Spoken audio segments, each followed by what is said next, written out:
Welcome to the Business Spotlight series. My name is Everardo Resendiz, and I am a certified executive and business coach and action coach in Northwest Louisiana. Today, I have Lyndsi Alvarez with Precision Waste Solutions, and she's going to talk to us a little bit about her business, the journey to the business, and what she's been doing, challenges, best practices, and really get us an idea what it's really like to build and operate a business. If this is your first time on the channel, please be sure to like and subscribe to get notifications when we drop new conversations just like this one. And so, Lindsay, welcome and thank you for being here today. Thank you so much for having me. How exciting for this. Well, please share a brief overview of your background and tell us a little bit about the business. Okay. So I'm with Precision Waste Solutions. We're a national waste and recycling company. We focus more on the consulting side of waste and recycling, and then we also own all of our own equipment. So we differ a little bit in our company with consulting is we would go to our clients, we would review all of the materials that they're trying to get rid of, and then we consult them on which equipment they need at their property, where it needs to go, and then we manage moving the materials around, making sure everything gets to the right place, handle all of the billing for our clients, handle insurance for our clients, and then just make sure the overall program is taken care of for them. We've been in business since 2010. We are a female-owned company, even though we do have men on the staff and some of the owners are men, but it's managerial staff and majority ownership is by female.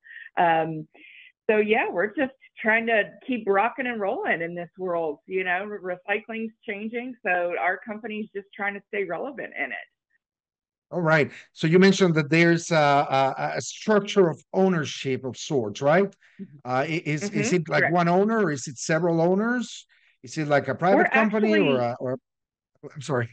Yeah, it's a privately owned company. We are an LLC partnership, and there's two families involved.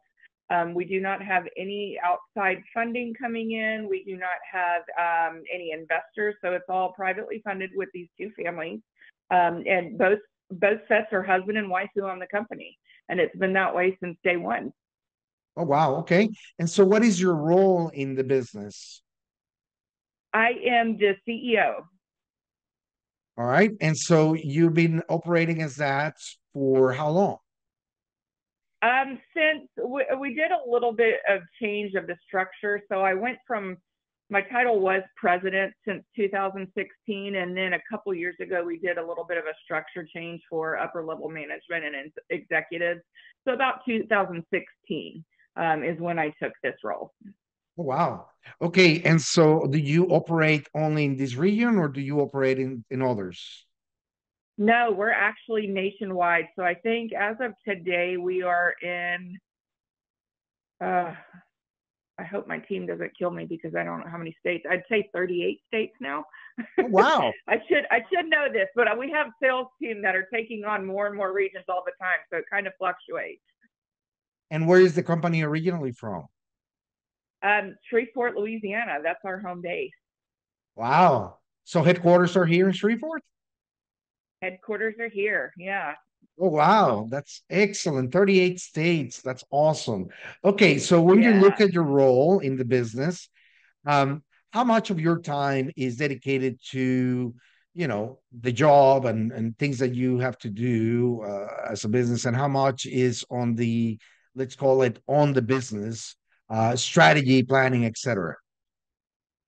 I'd say I kind of divide my time up 50-50. So a solid 50% of it is financial planning, goal setting, working with executive team, and then another 50% of it would still be the growth of the business.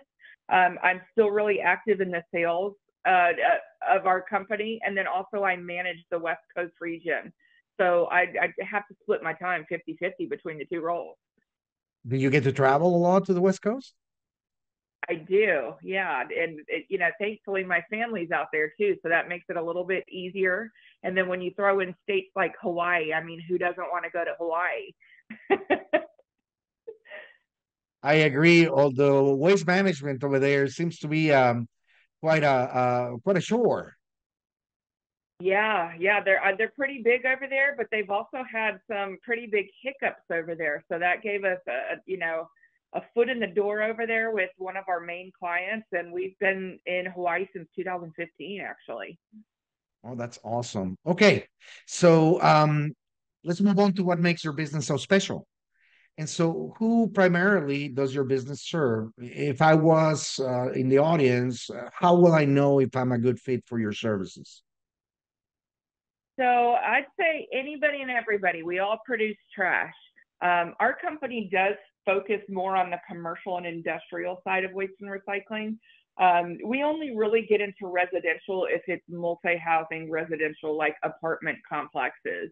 If it's a neighborhood or a house, we don't really try to compete with the local hauling companies. We kind of let that stay in that realm for the haulers. We are more on the commercial side of things: shopping malls, hospitals, commercial buildings, office buildings, rail yards, any type of industrial setting. That's really where our primary focus is. And every single one of those clients are going to be producing something that needs to eventually leave the building. Even, if it's not waste and recycling, it's bulbs and ballast. We can do used cooking oil for restaurants. So really, it's anything that somebody needs to dispose of. Very good. And so, what makes your business unique? I mean, why do the people that do business with you, why do they choose you?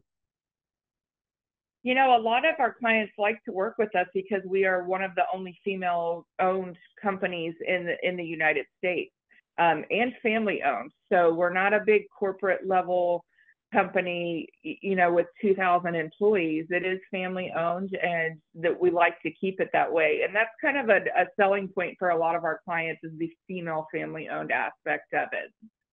Right. It's sort of like a real connection when you're working owner to owner, or business to business. Okay. And so how do your competitors compare with you? A lot of our competitors are massive companies. They've been in the industry for a lot longer than us, and some of our competitors are 10 times the size of us. I'd say that we differ in the fact that instead of a customer service 1-800 line, you're actually going to have direct access to either a sales rep or an operations manager via their cell phone. Our clients are able to text us, call us, email us, and there's not a customer service line. So that's really where we tend to favor with our customers, is they're able to access us at midnight if they need to, if there's an emergency, rather than sitting on hold with a customer service line. Wow, that's very interesting. And so, what is one thing that you wish more people knew about your business? Um, honestly, I come from a retail background. I used to be in retail management, and being in retail management, once we got rid of the trash and it left our area in the department store, I had no clue what happened to it. To me, it was just out of sight, out of mind. So that, I think that's the biggest thing with a lot of our clients, is not knowing what happens to the material afterwards. And this is even for a consumer, we think we throw it into the trash and it just goes away. And it's kind of knowing what happens after it and what the effects are after it. So a lot of our approach is also to teach tenants in a shopping mall or employees what happens to the material after you throw it into the trash can. Why is it important to separate your material if we offer recycling services to that client? So it's kind of the education of what happens after it leaves your hands. That's really, we like to promote that with our clients, just to stay relevant, because if we're not all staying relevant with what's going on, we're all throwing everything into the landfill and we think everything's fine. Right. Well, this is an area of interest only because we are in a world today where we talk about sustainability and less Mhm. waste, right? How does that play out for you? Sustainability, that has become a major focus for our company and our clients within the past couple years. If you look at pre-COVID dates, a lot of our clients just wanted the material gone as quick as possible and in the cheapest way possible. COVID was a total eye-opening experience for all of us on what's going on, with our health, with our country, with the world. It really was an eye-opener for us to start focusing on how do we make things better for ourselves and for our country and for our world. So really, sustainability has become a major focus. I'd say top tier focus with us and our clients. Really pushing for source separation, taking the materials to the right facility, and just really doing what's good not only for us financially, what's good for the clients with sustainability, looks great for them when they're doing reporting to the EPA, but it's also good for the environment. So that's really one of our highest focus with each individual customer that we go to. Wow. Well, that leads me to marketing, which is something vital to every business and, you know, often an area that many people in business struggle with, right? And so I'm always curious of what successful businesses are doing. Like, do you keep a budget for your advertising, marketing? What kind of strategies do you use, and what works well for you? This is going to be the department where I get the most crazy looks from people, because marketing is the one area that I have not been able to wrangle. We've never actually done any type of marketing. We've been saying for a couple of years, we really need to start focusing on some marketing. And every time we try to touch on it, we're just not really going in the right direction with it. So that's just an area that we're kind of clueless on. We've not really done any marketing in the past, and it's something that we need to do in the future. So most of your business growth has been then by word of mouth or cold Word of calling? mouth, How do yeah. you go and find these opportunities? So I'd say our first year of business, some of the owners had been in the industry already, so they had contacts in the industry. It really grew from word of mouth. None of our sales team have had to do cold calling. If we're in a region and say we stop by a shopping mall, or we're, God forbid, at a hospital when we're traveling or something, we'll leave a business card and kind of reach out and touch base. But our tactics have never been to cold call. It's really been referral based and word of mouth with all of our clients. I'd say 98% of our business is like that. All right. Well, So that's I'm just very, trying to very imagine what our yeah, I'm trying to imagine what our growth would be like if we actually did the marketing and implemented a good marketing strategy. well. You're fully aware of it now, and you know how it goes. You become aware, then you learn and you train, and then you implement. And so Right, it's right. now very clear that that's an area that you want to develop. Okay, so 100%. we spent some time already focused on the business and talking about these core things.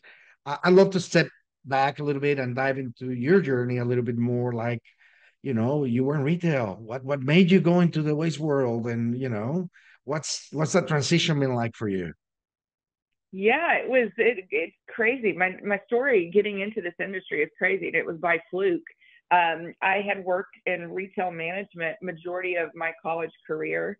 And that was not my path. I was going to college for environmental science and marine biology. So I thought I was going to be swimming with the dolphins at the end of it. Saving the Just like we whales. all want to do. Yeah.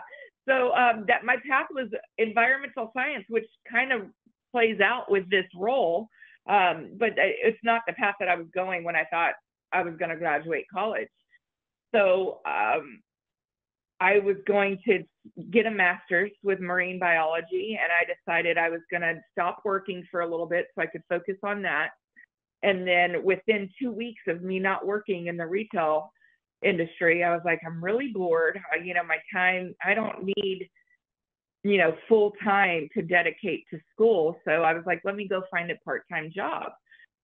Precision was a fairly new company. They had been open for a year. There was basically the owners running the company, and I met them just through a mutual friend and started talking to them, and they invited me to come on to do some part-time accounting for them. And I'm like, okay, that's great. I've got an accounting background as well, plus a business management degree was my first degree in college. So I thought this was going to be a part-time job, just to get me through starting my master's. Well, within 6 months of being part-time with this company, I'm like, I could do this. I could do this full time. Went to one of the owners and I'm like, put me in sales. Let me start, let me try to do some sales.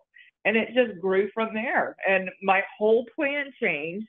And it grew within my first 6 months of the company, which was in 2012. Wow. And so 5 years later, then you become CEO. Yes, correct. Uh-huh. And I was so on how a did that mission. happen? It really just hard work. And, I started doing a lot of sales my first, the second 6 months that I was there. So I just pushed hard and grew the West Coast division. And I grew it fast enough to where I kind of moved up in the sales role and started a little bit of a leadership role here locally at our home office. Started helping with the hiring process, internal office jobs, AP, AR, or somebody to do our taxes. So I was helping make decisions with that, which transitioned to a VP role and then president role. And then we kind of restructured, and here I am. Wow, that's amazing. So you really did go through the entire gambit of I activities. did. If you didn't Yeah, do them, at least you were involved in the decision making of those. absolutely. I think I've actually done every role in our company. And if I hadn't done it for a full-time job, I was hands-on with it, bringing somebody on. So I'd seen every side and every division of it, whether it was operations, some of the internal accounting. I was there, I did it, and brought somebody on to do it now. Well, that's amazing. Okay, so looking at your journey so far, right? What has been the most memorable roadblock for you or hurdle that you needed to overcome? This one's going back. I get asked this one a lot, and I have a hurdle every day. I'm telling you, whether it's technology or just getting something to work correctly. But one of the bigger hurdles that I had is when the nation started this massive recycling approach towards change. So in the state of California, they're hardcore recyclers over there. So when they were rolling out their recycling ordinance for organic waste, that was a massive project that I started to take on with the city of Los Angeles, trying to bring customers, shopping malls, commercial buildings on board with the LA recycling program. So that took a solid 2 years to roll out, and it should have started and been fully rolled out in 2017. But that was a massive project that I was involved in. Getting people to separate food waste and scraps is a hard job. When you're in the back of a kitchen or a restaurant, they don't want to do that. So that was probably 2 years in the making, trying to get some of our clients to do that. It was a major project, but the sustainability efforts today, I think we've removed about 60% of materials for the most part for clients over there from going to the landfill. So going from 0% saved to 60%, that's a lot. That is definitely a lot. Well, that's amazing. And so you had to Yeah. go through this, and it was hard and it was difficult. What was the impact on you as the person in charge? I got cussed out a lot. People fussed at me a lot. Um, no, it's great because at the end of the day, today, to have the clients be able to say that they're doing their part with the carbon footprint and removing landfill waste, it's very rewarding to hear our clients being able to report that to governing documents to the EPA, for them to be able to put it on paper that they're doing their part. It's awesome. So it's rewarding at the end.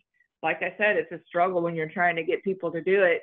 They want to fight you tooth and nail while you're trying to get them to do it. But at the end, it's Right. really worth it. Any sort of change will always find resistance, right? And so it's finding your way through that makes a difference. Yeah, absolutely. A lot of people don't like change, and that's one of the hardest things is change. There you go. Okay, so let's look a little bit forward, right? To what comes next. Like, where do you see this business going in the next 3 to 5 years?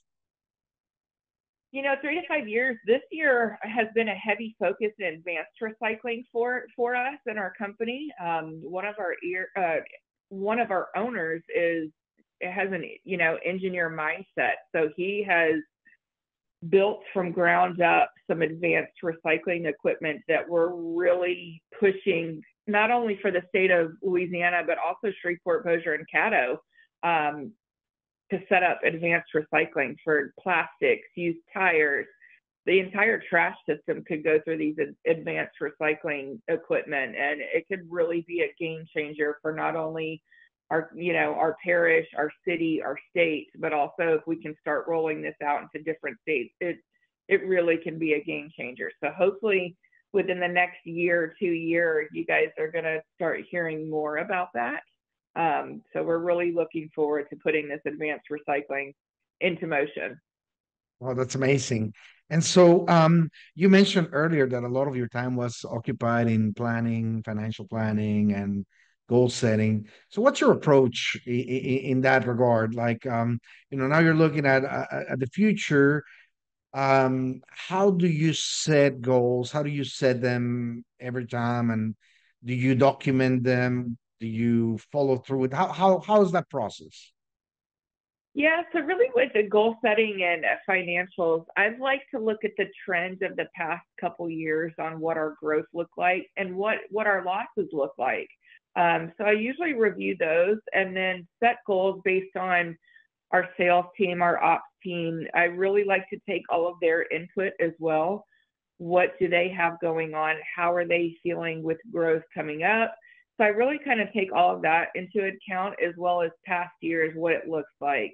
And then I can kind of put a forecast together of what we're expecting for the next year. And luckily, by the grace of God, my forecasts have been pretty spot on. So hopefully they stay that way. Well, that's Hopefully good. the planning stays on par. That means that whatever you're putting on paper is actually happening. Yeah. I'm not sure if it's just I'm really good with numbers or it's just on hope and a prayer that that's what happens. Well, as we talk about the future, one of the topics is always the team, the people that you develop through your years, right? And so, how will you describe your style of leadership, and how has it changed over the years? Yeah, so I think I've pretty much always been a kind of a situational leader. I do like to leverage thoughts, ideas, and also implementing those thoughts and ideas from our other staff. Everybody has, whether it's an entry level position or a high up executive position, everybody's got a seat at the table for their ideas, opinions, and suggestions. And then once I collect those and we kind of put those all on paper, it becomes a little bit more situational leadership. Can I let the team roll with their thoughts, ideas? Can I let them implement it, see where it goes? Or do I kind of need to take the reins on it and do a little bit of direction for the team, kind of helping guide them in the right direction? So it's really situational on what needs to be done with the team, where they're going. Do they need direction? Do I feel like they can take it? The great thing with our team is we allow mistakes to happen because that's how they grow and learn. And I have mistakes all the time as well. So we have mistakes and I like them to learn and grow with them and also to test their theories. It's always fun to let them test their ideas and see if it works or not. So it really is situational, I would say. Well, that's excellent. Has it always been this way, or has it changed over the years? Yeah, I think it's always pretty much been this way. I really like to say that we are a team. Obviously with my role, it is a leadership role, but like I said, I really do want everybody to have a seat at the table and have a say at the table. So I think it's always been like that since day one. All right. And so, are you developing new leaders? Is there a plan or a program for it? Yeah. So the exciting thing is I was actually at a leadership award ceremony. Oh, let me send this call to voicemail. Sorry about that. Just 4 nights ago, I got nominated for a leadership award.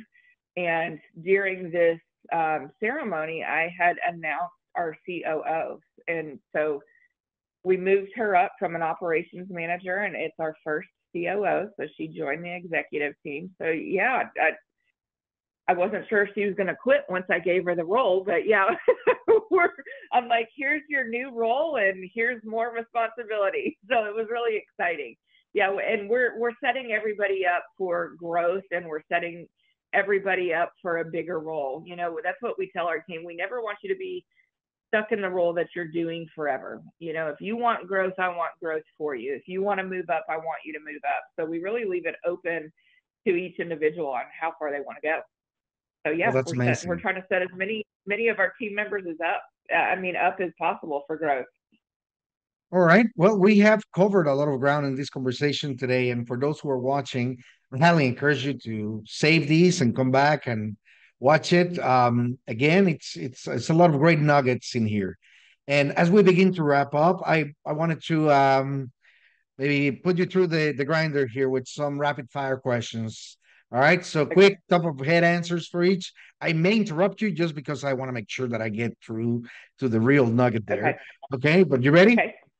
All right. Yes. So, what Let's is the go. key to success for you? Key to success: stay sane and lean on your team. Very good. What is your one piece of advice for other business people? Ooh, that one's tough. Again, I'd say lean on your team as much as possible, whether it be your executive team or everybody. Lean on them and let them have a say, because they bring a lot to the table. Trust them. All right. What is one book you're reading now or that you have read more recently and you really want that book to make a difference for other people? This one's hard because I like to dive into to biographies. So I've kind of been diving into all of the Pearl Harbor, World War II biographies from survivors. So I have a kind of a weird reading, you know, my area of reading is a little bit different. It's not really leadership or business based. I just like biographies or autobiographies. So Hey, I do the same. I do have a cycle though, and there are certain books that I'm required to read regularly right. as part of my continuous training. But every book I read, whether it is a novel, fiction, even fantasy sometimes, I'm tuned into certain things that help my development. Like, oh, so this is why that decision was made. There's Yeah. an agenda behind this, and you sort of grasp all Yeah. these things. Absolutely. I love reading biographies to see how people, overcame whatever situation they were in. I think that's why I thrive on biographies when I'm reading. Very good. And so, if you had to choose only one area for your business that you could immediately improve tomorrow, what would that be? Marketing. Marketing is where it's at for us. We need it. And I don't know how to roll it out. All right. Before we get into the final question of the day, how can others learn more about your company? How can they get in touch? Follow social media, direct messages, all these. Yeah. So we have a website. We're all on social media: Facebook, Instagram, LinkedIn. Anybody can reach out to me directly if they'd like. It's Lindsay at pws.la. Yeah. So really, any of this means send us a message anywhere you want. Love it. Okay. So, final question. What is most inspiring for you today? Most inspiring for me today. I love seeing leaders who have a good balance between work and family.